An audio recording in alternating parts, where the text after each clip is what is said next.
সুন্দর শহর চন্দননগর, ঐতিহাসিক ও ঐতিহ্যে ভরা চন্দননগর। একটা সময় এই চন্দননগর ছিল ফরাসি উপনিবেশ এবং ইংরেজ শাসিত কলকাতার সাথে পাল্লা দিয়ে চলত এই ফরাসি শাসিত চন্দননগর। বিদেশেও রপ্তানি হতো বহু জিনিস। চলতি কথায় যার নাম ফরাসডাঙ্গা, সেই চন্দননগরকেই ঘুরে দেখতে মন চাইছে। তাই আজ ঘুরে দেখব চন্দননগরে প্রায় 10টি জনপ্রিয় জায়গা, যার মধ্যে থাকবে মন্দির, চার্চ, মিউজিয়াম, পার্ক, গঙ্গার ঘাট সহ আরো কিছু বিখ্যাত জায়গা। চলো তাহলে দেরি না করে ভিডিওটা একদম প্রথম থেকে শুরু করা যাক।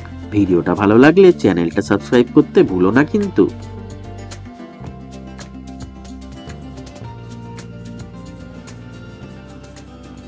চন্দননগর আসাটা তো ভীষণ সহজ। হাওড়া থেকে প্রচুর ট্রেন আছে চন্দননগর আসার, সময় লাগে মোটামুটি পৌনে 1 ঘন্টা মতো। এছাড়া শিয়ালদার দিক থেকে আসলে জগদ্দলে নেমে ফেরিঘাট পেরিয়ে সহজেই চলে আসা যায় চন্দননগর। এই চন্দননগর স্টেশনে 3 নম্বর প্ল্যাটফর্ম থেকে বেরিয়ে টোটো করে বা 10 মিনিট হেঁটে আজ আমাদের প্রথম গন্তব্য চন্দননগরের খুব জনপ্রিয় একটি পার্ক, নাম ওয়ান্ডারল্যান্ড পার্ক। প্রবেশ মূল্য 25 টাকা আর টাইমিং সকাল 10টা থেকে সন্ধ্যে 7টা অবধি, প্রতিদিনই খোলা থাকে। এখানে বাইক পার্কিংটা কিন্তু একদম ফ্রি। পার্কে ঢুকেই সারি সারি সজ্জিত নারকেল গাছ তোমাদের নজর কাড়বে। এটা কিন্তু শুধু কাপলদের জন্য পার্ক নয়, আছে বাচ্চাদের জন্যও দারুণ একটা চিলড্রেন্স পার্ক।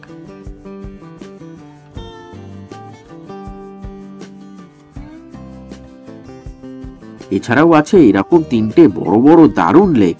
লেকের পাশেই আছে মাত্র 500 টাকায় প্রচুর পিকনিক স্পট। এছাড়াও এখানে আছে বোটিং এরও ব্যবস্থা।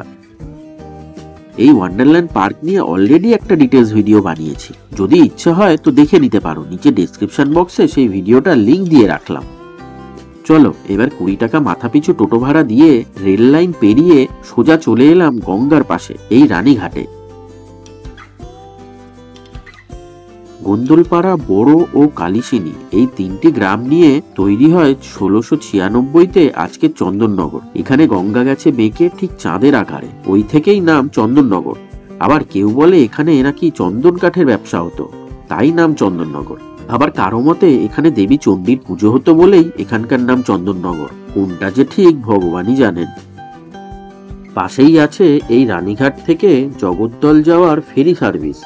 যারা শিয়ালদা থেকে আসবে তারা জগদ্দল স্টেশনে নেমে জগদ্দল ফেরিঘাট থেকে লঞ্চে করে খুব সহজেই এই রানীঘাটে চলে আসতে পারো। এটা হলো বিসর্জন ঘাট। দুর্গাপুজো হোক বা জগদ্ধাত্রী পুজো, ছোট বড় সব ধরনের ঠাকুর প্রতিমাই এখানে ভাসান দেওয়া হয়।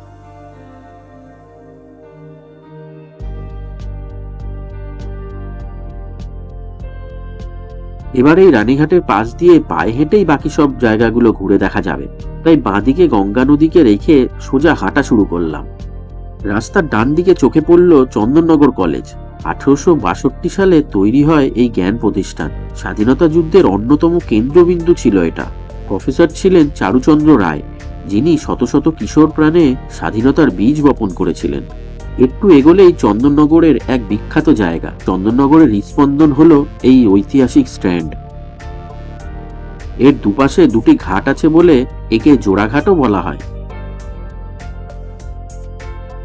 তোমরা এই স্ট্যান্ডে যখনই আসো না কেন, এই জায়গাটায় কিছু না কিছু মানুষের সমাগম চোখে পড়বেই।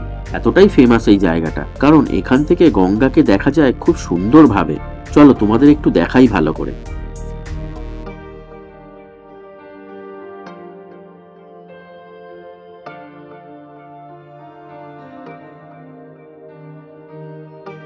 এই স্ট্যান্ডের দুপাশে 2টি ঘাটেই কিন্তু স্নান করারও ব্যবস্থা আছে, তাই গঙ্গা স্নান করার ইচ্ছা থাকলে এখানে করতেই পারো।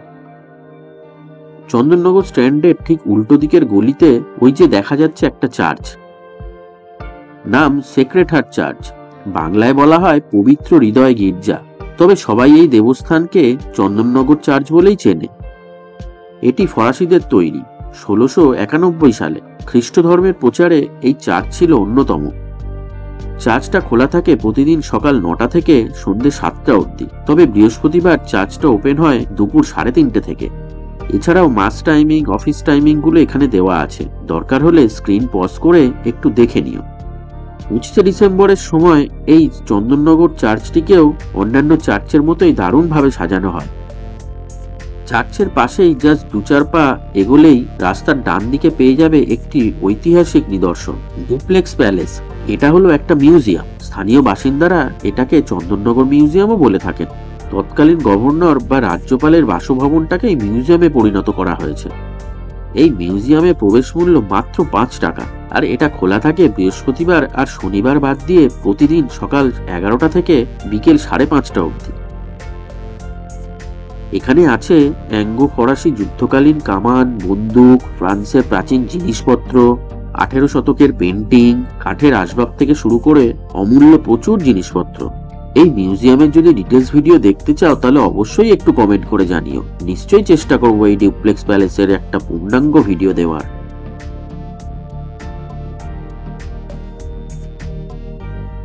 মিউজিয়াম থেকে বেরিয়ে রাস্তা পার হয়ে গঙ্গার দিকে এলাম। একটু এগোতেই চোখে পড়ল একটা স্মৃতিসৌধ। রক্তক্ষয়ী ভাষা আন্দোলনের কথা কম বেশি আমাদের অনেকেরই জানা। সেই আন্দোলনে শহীদদের স্মরণেই এই ভাষা শহীদ স্মারক। বাংলাদেশের ঢাকায় তৈরি মূল বেদির আদলেই তৈরি এই শহীদ মিনার, যা তৈরি হয় 2005 সালে। এর পাশেই আছে ঐতিহাসিক পাতাল বাড়ি। বাড়ির নিচের দিকটা দেখে হয়তো বুঝতেই পারছো, এই বাড়িটার নিচের তলাটা বর্ষাকালে নদীর নিচে ডুবে যায়। মানকুণ্ড জমিদারদের তৈরি করা এই বাড়িটি কবিগুরু রবীন্দ্রনাথ ঠাকুরের ছিল খুব পছন্দের জায়গা, তাই এই পাতাল বাড়ির উল্লেখ তার অনেক লেখনীতে পাওয়া যায়। বিদ্যাসাগর মহাশয়ও মাঝে মাঝে থাকতেন এখানে। তৎকালীন বহু বিপ্লবী এখানে এসে আশ্রয় নিতেন বলেও শোনা যায়। একটু আগে দেখানো সেক্রেড হার্ট চার্চের গলি দিয়ে জাস্ট 5 মিনিট মতো হাঁটলেই চোখে পড়বে চন্দননগরের সবচেয়ে প্রাচীন মন্দির, নন্দদুলাল মন্দির। ইন্দ্রনারায়ণ চৌধুরী ছিলেন এখানকার বড় মানুষ। ফ্রেঞ্চ ইস্ট ইন্ডিয়া কোম্পানির সাথে কাজ করে তিনি প্রচুর অর্থ উপার্জন করেন। তৈরি হয় এই নন্দদুলাল মন্দির 1740 সালে। এরই এক গুপ্ত কক্ষে লুকিয়ে রেখেছিলেন তার বিপুল সম্পদ, যেটা সেই সময়কার মূল্যে 65 লাখ টাকা, যা রবার্ট ক্লাইভ খুঁজে পান।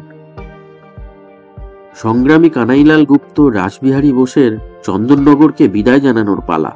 আমি বলবো বিকালের দিকে এখানে আসুন। পড়ন্ত রোদ গায়ে নিয়ে গঙ্গার পাড়ে বসতে, সাবেককালের ল্যাম্প পোস্টের তলা দিয়ে হাঁটতে অন্যরকম লাগবে। তা কেমন লাগলো ভিডিওটা কমেন্ট করে জানিও। ভিডিওটা ভালো লাগলে একটা লাইক করে দিও আর শেয়ার করে দিও প্রিয়জনদের সাথে। আর আজকে প্রথমবার যারা আমার ভিডিও দেখছো তারা তো আশা করি এতক্ষণে চ্যানেলটাকে সাবস্ক্রাইব করেই নিয়েছো। আজকের মতো তাহলে টাটা।